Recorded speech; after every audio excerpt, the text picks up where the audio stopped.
I've recently realized that the older you get, the fewer close friends you retain.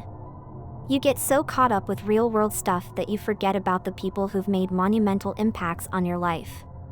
That harsh reality hit when one of my closest friends, whom I hadn't spoken to for a while, DM'd our group chat with the devastating news that he was terminally ill. The impact of just a few text messages hit me like the force of a grenade in a 10 by 10 room. As the wave of I love yous and we need to see each other soon poured into the chat, I kinda just sat there, reading the message over and over again. My mind thought back on all the memories I had shared with this person and how, in a moment, all the memories we had yet to make were taken away. Not just in that moment, but in all the moments I had prioritized other things over the meaningful people in my life. It was a jarring realization.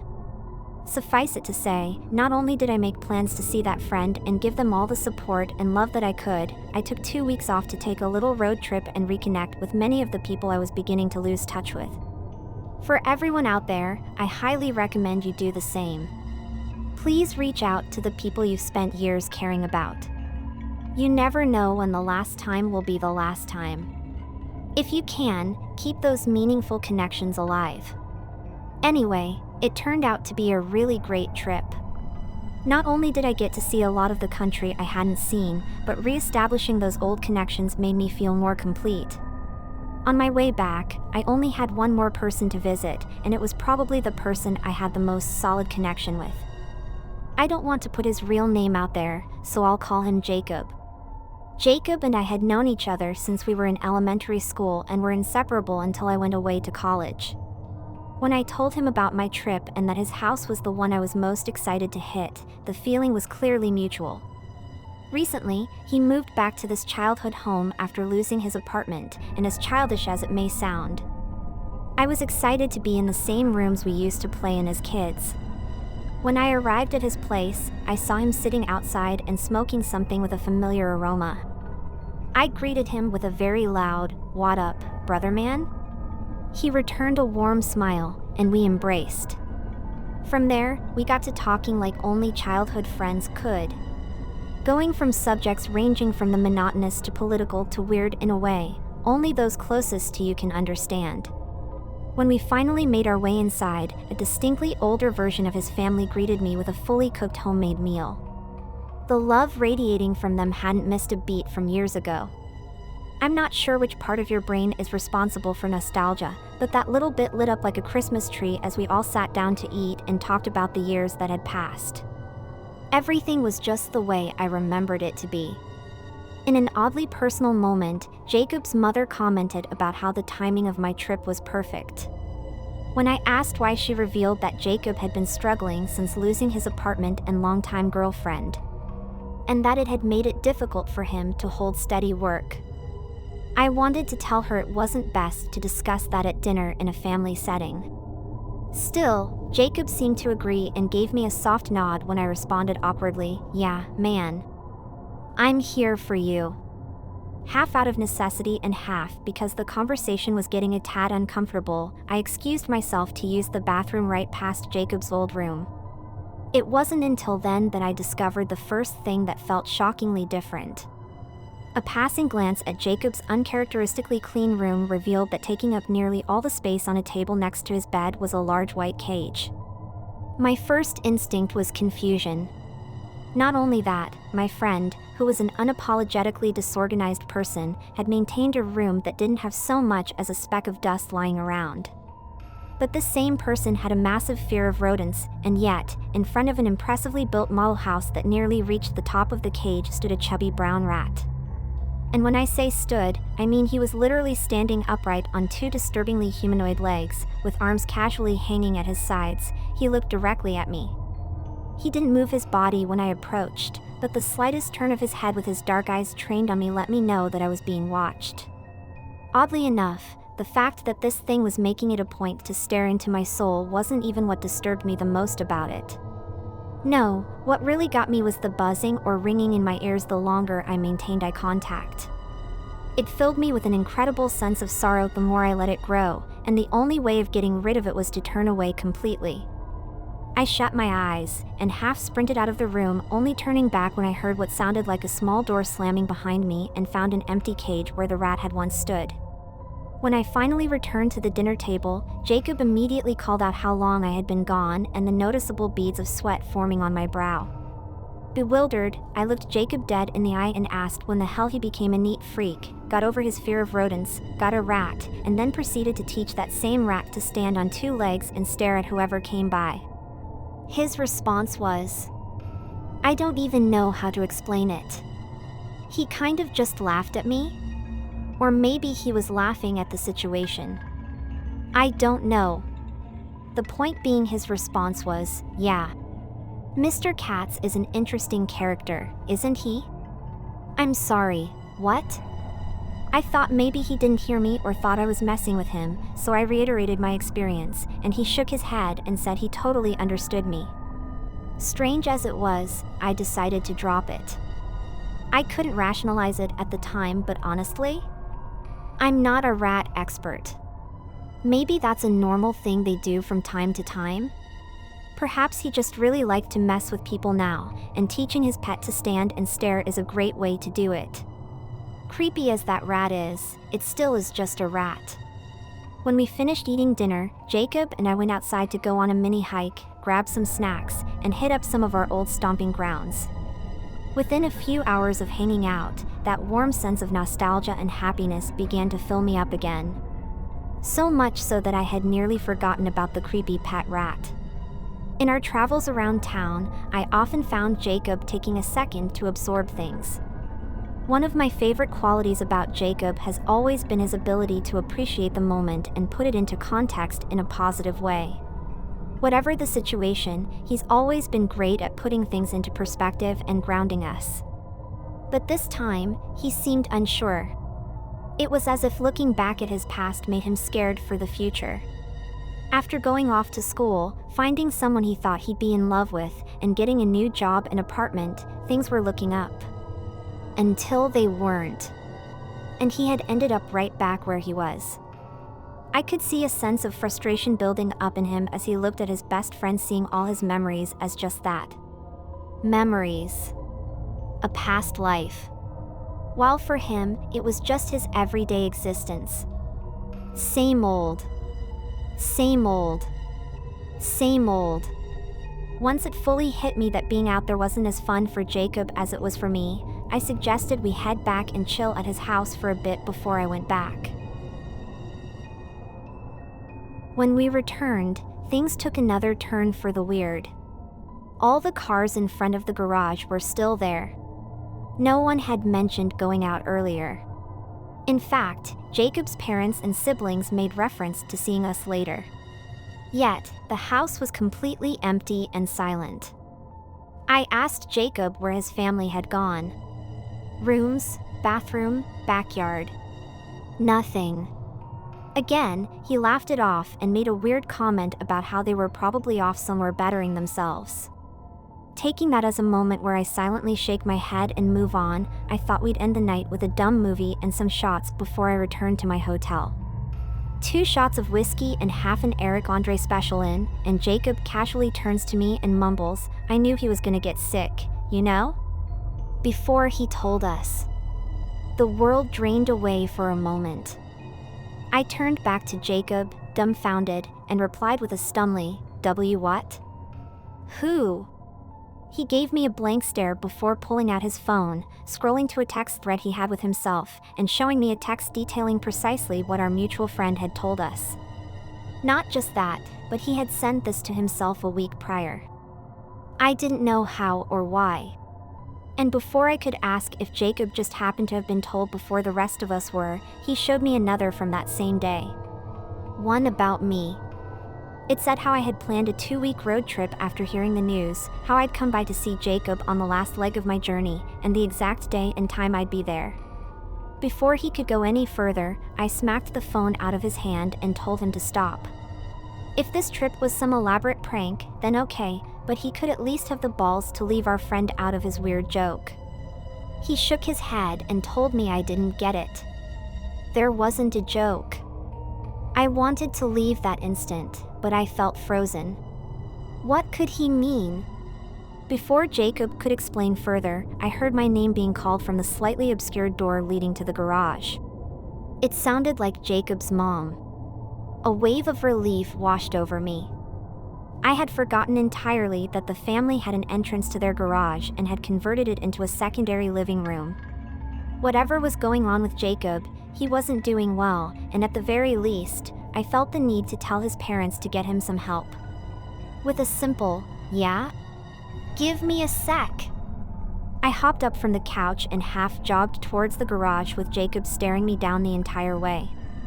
Blindly, I opened the door and began to blurt out an unorganized sentence about how something was wrong, but was met with a meaty hand to my mouth, a secondary arm around my abdomen, and a deafening shoo. Jacob's parents and 2 siblings were standing in a nearly empty garage, fixated on the one thing I had hoped never to see again.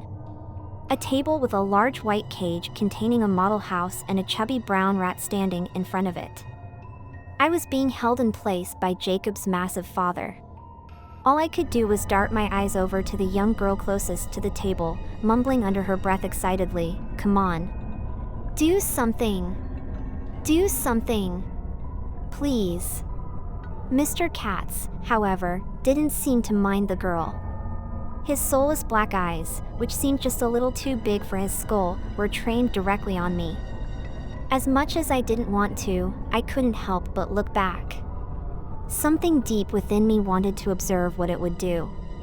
And when I got my answer, a sense of confusion followed. Where before the chubby rat seemed to stand motionless, now it had begun to rhythmically sway back and forth.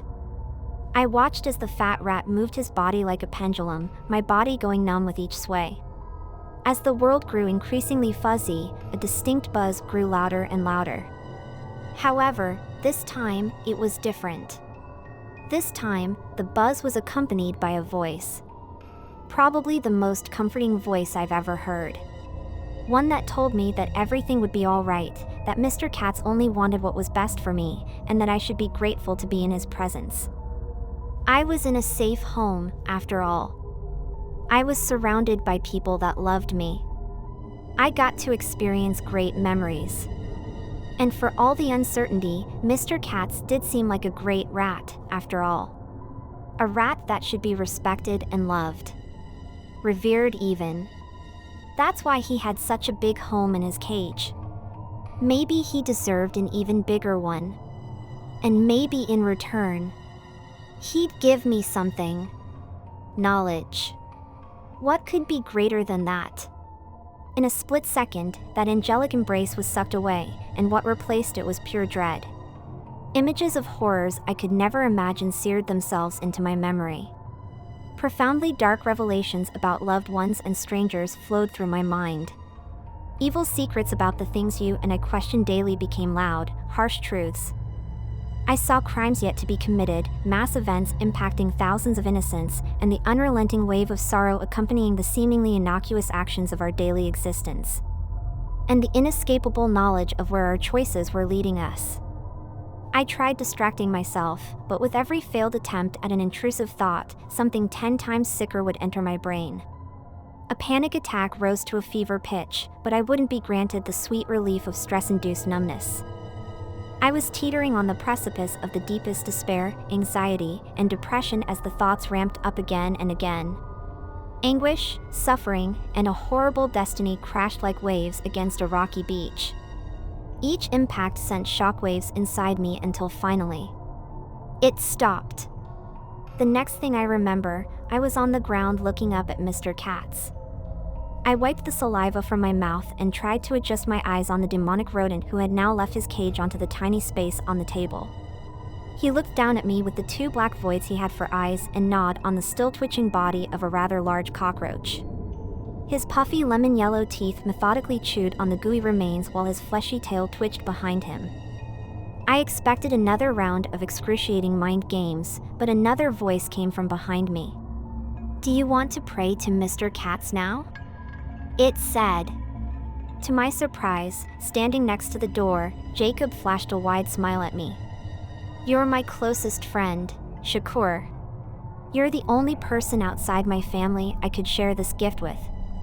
Don't you want to know which of our friends will get married?" who will be successful and who will fail, or when they'll die. He tells you things about yourself, too, you know. How to be a better you. How to. I yelled for him to shut up, and instinctively, he did. Despite my outburst, everyone else still kept their eyes on the goddamn rat on the table. Everyone but Jacob, who took another step towards me and said that it really was my choice. But in all his years, no one has ever said no to Mr. Katz. In Jacob's words, knowledge that great is too valuable to pass up. You'll never know what you'll learn.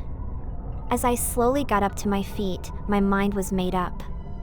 I took a moment to process what had just happened.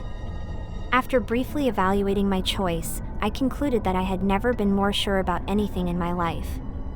I didn't know what the hell that thing was, but it damn sure wasn't what they thought it was. And I was absolutely positive that whatever it can do isn't just limited to putting some messed up thoughts in your brain. The last thing I'd ever want to do is piss it off.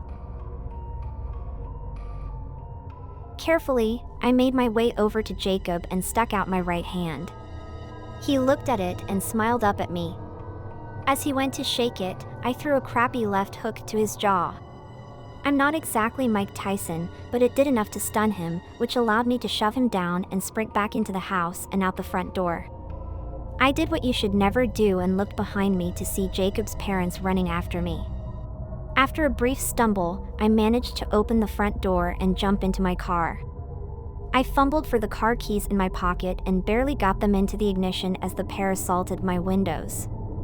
But luckily, I was fast enough to slam my foot on the gas and speed off into the night in no particular direction. Only when I was sure I was far enough from them did I finally pull into a random parking lot and attempt to process my day before finally heading back to my hotel. Admittedly, I also stopped at a 24-hour gas station and bought an irresponsible amount of alcohol, found a late-night pizza place, and ate my experience away until I passed out and woke up at God knows when. I had planned to stay in town a little longer, but after that, I think I'm just going to head home. I'm using my self-chosen last day here to write this down while the details are still fresh. Partly as a form of less expensive therapy and catharsis. Partly because I'm still in shock, and it's taken me a couple times to read over my own story to accept what happened. And partly because I know Jacob will try and reach out to me. Bad as what happened was. Jacob, I love you, man. I don't know how this all started or why you need that thing in your life to show you awful futures, but please, seek help. There are so many resources nowadays to help you heal. But until then, or until that thing is very dead, we can't see each other. We can't communicate. Nothing. What happened at your place is what happens when humans dive into the dark corners of the earth that we were never supposed to see. And I'm sorry that that corner won't let you go. I wish I could be there to help, which may make me a bad person, but I can't. I saw so many horrible things. Horrible things about people I love or loved. Things I may have to go to the police about. Futures I have to consider telling them about or letting happen. It's not fair. None of this is. And I wish I knew the answers, but I don't.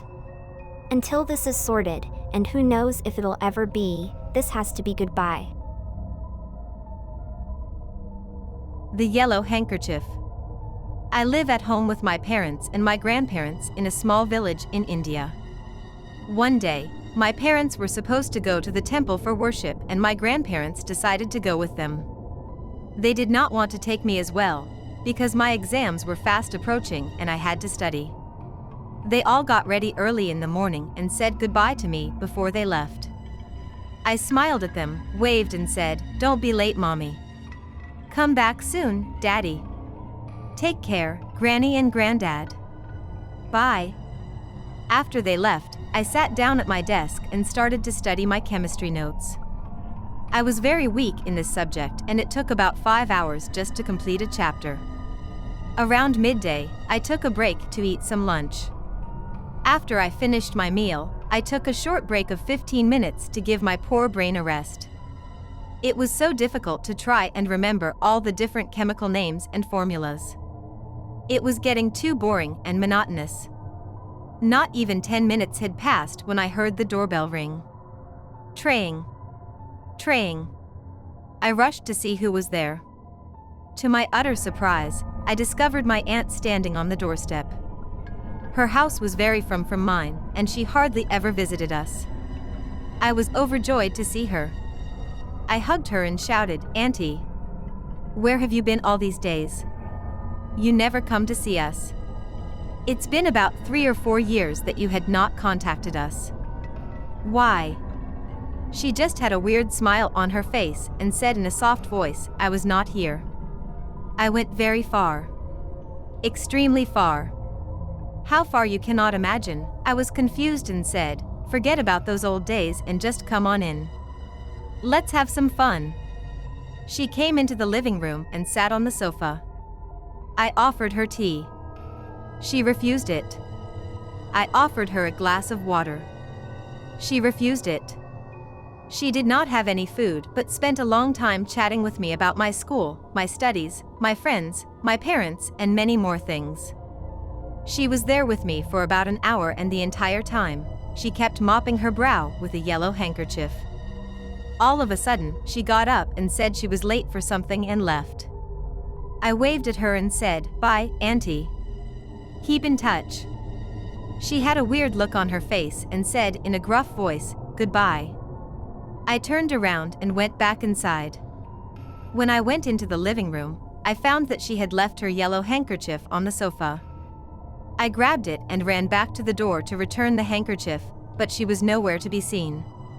Where did she disappear to so quickly? I thought. I walked upstairs and sat back down at my desk to study, thinking of returning the handkerchief to her the next time she comes. After about 2 or 3 hours, my parents and my grandparents returned. No sooner had they stepped inside the door than they asked me about my studies. "I hope you studied properly all this time we have been out," said my father sternly. "Yeah, Daddy," I replied. "I am a big girl now and I can study on my own." "Oh yes. I forgot to tell you. Smitha Auntie came here. You all were out so you could not meet her. I had a lot of chat with her. She talked to, who did you say came here?" my father asked. "What did you say? Say it again." "Relax, Daddy." I laughed. "Smitha Auntie. Smitha Auntie came here. You had something to tell her? Don't worry, she will have to come back. See, she left this yellow handkerchief here." "Where?" shouted my dad. "Where is the handkerchief? Give it to me. Now." "What's wrong with you?" I asked. "Why are you getting so excited?" "Do as I say," my father yelled. "Don't question me." I was shocked at such a behavior of my daddy. I gave him the handkerchief. He opened it and sat down on the nearest sofa in a way as if he had no backbone. He was just a huge heap. My mommy, Granny and Grandpa were all horrified as I had said this. I asked them what happened. "Why are you all behaving like this?" My grandpa replied with a soft voice, "She's dead. She's no more. She died 2 years ago." "What do you mean?" I shouted. "She came here today." I took the yellow handkerchief and found that there was a small note written on it with blood. It read as follows: "I just came to meet your daughter. I had asked you to take her to me before I die, but you never agreed. I did not come earlier as I was busy in hell carrying out the orders of the devil. Pleased with me, my master allowed me a leave for a day to come and meet your child. I don't know if I will ever return. Goodbye."